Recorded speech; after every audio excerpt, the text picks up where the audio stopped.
मायका हुआ पराया। मेरी शादी के 3 साल बाद मेरे पति की एक्सीडेंट में मौत हो गई थी। मेरा 2 साल का लड़का और 6 महीने की लड़की थी। मेरे ऊपर दुखों का पहाड़ टूट पड़ा था। मेरे सास ससुर ने मेरे मासूम बच्चों सहित मुझे घर से बाहर भगा दिया था।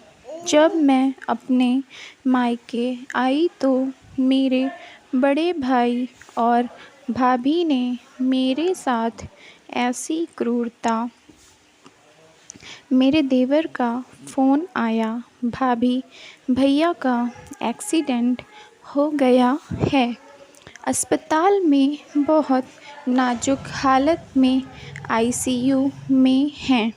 अचानक ऐसी खबर सुनकर मेरे हाथ पैर ठंडे हो गए थे।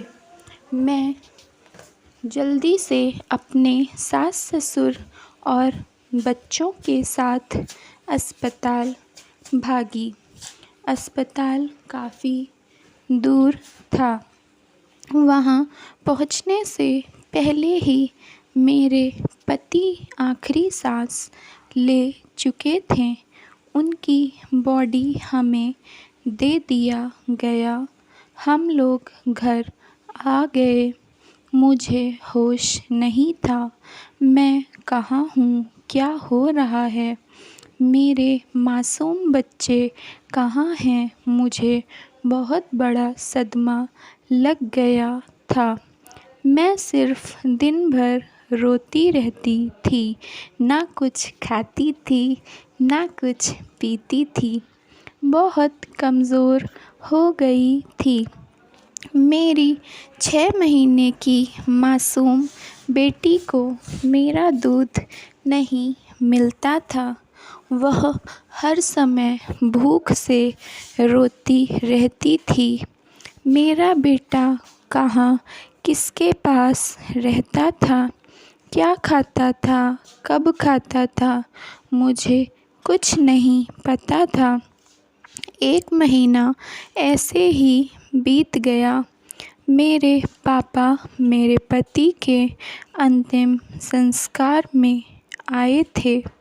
फिर उसके बाद उन्होंने भी जानने की कोशिश नहीं किया कि मैं किस हाल में हूँ, मेरे बच्चे किस हाल में हैं, हम जिंदा भी हैं या मर गए। किसी को फ़िक्र नहीं थी। मेरी सास और दूसरे रिश्तेदार जो भी आते थे मुझे ताना मारते रहते थे। मेरी मासूम 6 महीने की बेटी को ताना मारते रहते थे। अपने पति को खा गई, लगता है अब पूरा खानदान खा लेगी, तब ही मरेगी। उल्टा है, राक्षसनी है, पता नहीं क्या क्या गालियाँ देते थे लोग। मेरी मासूम सी गुड़िया को कहते थे अपने बाप को खा गई, यहाँ किस जन्म का बदला लेने के लिए जन्म लिया है। मेरा बेटा जो कि सिर्फ 2 साल का था, अपनी माँ के लिए गंदी गंदी गालियाँ सुनता था।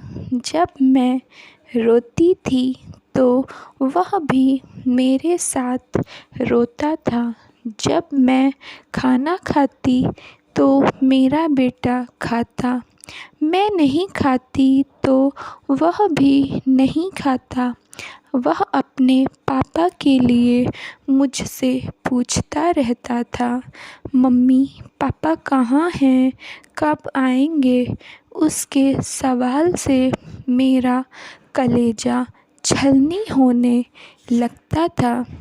मेरे बच्चों का क्या कसूर था, उनके सिर के ऊपर से बाप का साया हटा दिया।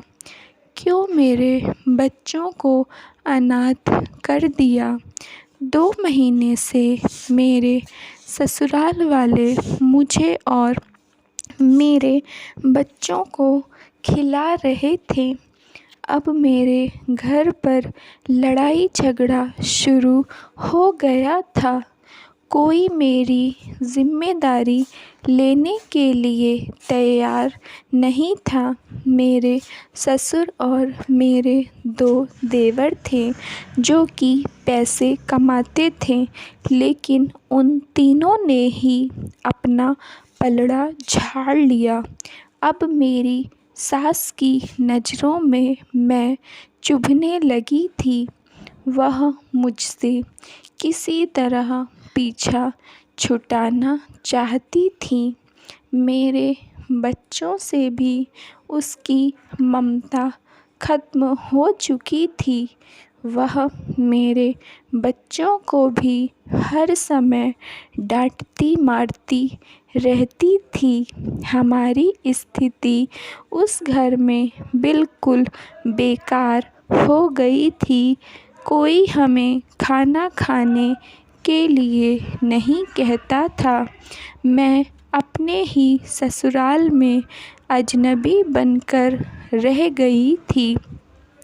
मैं आज भी वह दिन नहीं भूल सकती जब सुबह मेरा बेटा भूख से तड़प रहा था। मैं किचन से रोटी लेने गई। मेरी सास ने मुझे धक्का देकर मेरे हाथ से रोटी ले लिया और बोली, तुम लोगों को सुबह से ही भूख लग जाती है। अब तुम लोगों को कुछ खाना पीना नहीं मिलेगा। अपने बच्चों को लेकर निकल जा, मनहूस कहीं की। कभी यहाँ अपनी शक्ल मत दिखाना और मुझे वेश्याओं की तरह गंदी गंदी गालियाँ दिया। मैंने उनके पैर पकड़ लिए। माँ जी, हमें घर से मत निकालो। आप जैसे बोलोगी हम वैसे रह लेंगे। हम आपका खाना भी नहीं खाएंगे। लेकिन माँ जी, मुझ पर, मेरे मासूम छोटे छोटे बच्चों पर रहम करो। मैं अपनी दुधमुही बेटी लेकर कहाँ जाऊँगी। बहुत मिन्नतें किया, लेकिन उस औरत का दिल नहीं पसीजा। वह बोली, यह हम सब का अंतिम फैसला है कि तू अब इस घर में नहीं रहेगी। अपने मनहूस बच्चों को लेकर निकल जा इस घर से। मैं रोते रोते गई। थोड़े बहुत अपने और अपने बच्चों के कपड़े लिए और घर से जाने लगी। सभी लोग खड़े होकर तमाशा देखते रहे। किसी ने भी मुझसे नहीं कहा, यह छोटे छोटे दुधमुहे बच्चे लेकर कहीं नहीं जाना, घर पर रहो। मैं घर से निकलते निकलते अपने आखिरी कदम तक यह सोच रही थी कि शायद मुझे या मेरे बच्चों को कोई आवाज़ दे दे कि कहीं नहीं जाना है। सब इंतज़ार कर रहे थे कि मैं जल्दी से जल्दी इस घर से चली जाऊं। जब तक मेरे पति थे, मेरे सास ससुर मुझे बेटी की तरह प्यार करते थे। मेरे देवर दिन भर भाभी करते मेरे आगे पीछे लगे रहते थे। जब से मेरे पति मुझे छोड़कर चले गए थे तब से सब मुझसे नफ़रत करने लगे थे। मेरे बच्चे सबकी नज़रों में करकते थे। मैं उस घर से चली गई लेकिन मेरे पास पैसे नहीं थे। मैं 3 घंटे बस स्टॉप पर खड़ी थी अपने भूखे प्यासे बच्चों को लेकर। गर्मी और धूप में खड़ी थी कि मुझे कुछ समझ नहीं आ रहा। मेरे पास पैसे नहीं थे। मुझे लग रहा था मेरी ससुराल से कोई तो आएगा और मुझे वापस लेकर जाएगा, लेकिन वहाँ कोई नहीं आया। मैं रो रही थी। एक अजनबी आदमी आया। उसने मुझसे पूछा, बहन क्या हुआ? मैंने उन्हें सिर्फ़ इतना ही बताया कि भैया मुझे अपने घर जाना है और मेरे पास पैसे नहीं हैं। शायद वह आदमी भगवान का रूप था। उसने मुझे पैसे दिया, मेरे बच्चों के लिए बिस्कुट लाकर दिया। मैंने उस पैसे से टिकट लिया और अपने मायके आ गई। मेरे भैया और भाभी घर पर थे। मैंने गेट खटखटाया। भाभी ने गेट खोला। मेरा बेटा अंदर चला गया। मैं बाहर ही खड़ी थी। तब तक मेरे भैया मेरे बेटा का हाथ खींचते हुए बाहर लेकर आए और बाहर धक्का देकर कहा, यहाँ किस लिए आए हो? निकल जाओ यहाँ से और दोबारा कदम मत रखना इस घर में। मेरे मम्मी पापा कहीं रिश्तेदारी में गए थे। मैं बाहर बैठकर अपनी किस्मत पर रो रही थी। मेरे भैया बाहर आए और उन्होंने मेरा बैग उठाकर दूर फेंक दिया और गाली देकर बोला, तू अभी तक गई नहीं? ससुराल वालों ने निकाल दिया तो मायके आ गई। अब मेरे भैया ने भी निकाल दिया। अब मैं कहाँ जाऊँगी? मेरे पड़ोसी ने कहा, बेटी तुम्हारे ऊपर इतना बड़ा दुख का पहाड़ टूटा और तुम्हारा भाई ही तुम्हें घर से निकाल रहा है। तुम हमारे घर में रह सकती हो। मैंने सोचा जब तक मम्मी पापा नहीं आए हैं तब तक किसी के घर में रुक जाती हूँ। जब मम्मी पापा आएंगे तब मम्मी पापा अपने घर बुला लेंगे। 2 दिन बाद जब मेरे मम्मी पापा आए, सब लोगों ने उन्हें बताया कि आपकी बेटी अपने बच्चों के साथ आई है। तो मेरे मम्मी पापा मेरे पास आए और बोले, यहाँ क्यों आई है? मैंने उन्हें रो रो कर पूरी कहानी बताई कि कैसे मेरे ससुराल वालों ने मुझे गाली देकर घर से निकाल दिया है। इस पर मेरे मम्मी पापा के शब्द थे तो यहाँ क्यों आई है?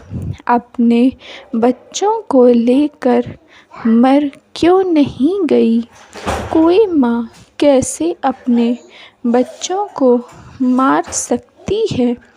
मेरे मम्मी पापा की बातों से मेरी सारी उम्मीद ख़त्म हो गई। अब मैं बिल्कुल अकेली हो गई थी।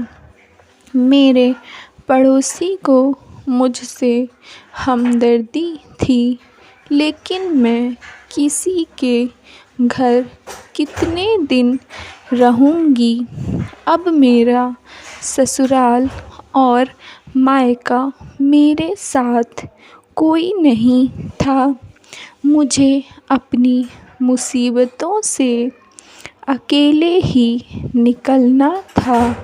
मैं अपनी एक सहेली के घर गई। मैंने उससे पूछा, क्या तुम मुझे कोई काम दिला सकती हो?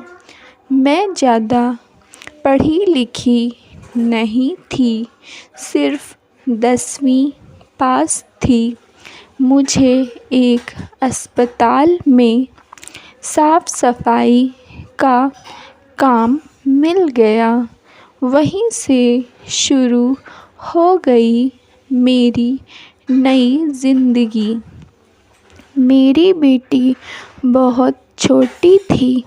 मेरे पास समस्या थी कि मैं उसे कहाँ रखूँगी। अस्पताल में बात किया तो वह लोग बोले, आप अपनी बेटी को लेकर यहाँ आ सकती हो। 1 महीने मैं अपनी सहेली के घर से रहकर ड्यूटी किया। मेरा बेटा दिन में मेरी सहेली के पास रहता था और मेरी बेटी बहुत छोटी थी, इसलिए उसे मैं अपने साथ रखती थी। 1 महीने बाद मैंने एक रूम किराए पर ले लिया और वहाँ मेरा 2 साल का बेटा दिन में अकेले रहता था। रात को मैं और मेरी बेटी भी आते थे। मेरे बच्चे छोटे थे, इसलिए अस्पताल वालों ने मुझे दिन में 2 घंटे की छुट्टी देने का निश्चय किया। मेरे संघर्ष के दिनों में किसी ने अपने ने साथ नहीं दिया, चाहे वह मायके का हो या मेरे ससुराल का। यहाँ तक कि मेरे अपने मम्मी पापा ने भी कभी जानने की कोशिश नहीं किया कि मेरी बेटी और नाती नातिन कहाँ रहते हैं, कैसे रहते हैं, क्या करते हैं, क्या खाते हैं। कोई मतलब नहीं रखा। मेरी ज़िंदगी की दुख की घड़ी में तो मेरा ससुराल पराया था ही, लेकिन मेरे मायके वालों ने भी मुझे पराया कर दिया था। मेरे माता पिता जिन्होंने मुझे जन्म दिया, उन्होंने भी मुझसे हमेशा के लिए दूरी बना लिया।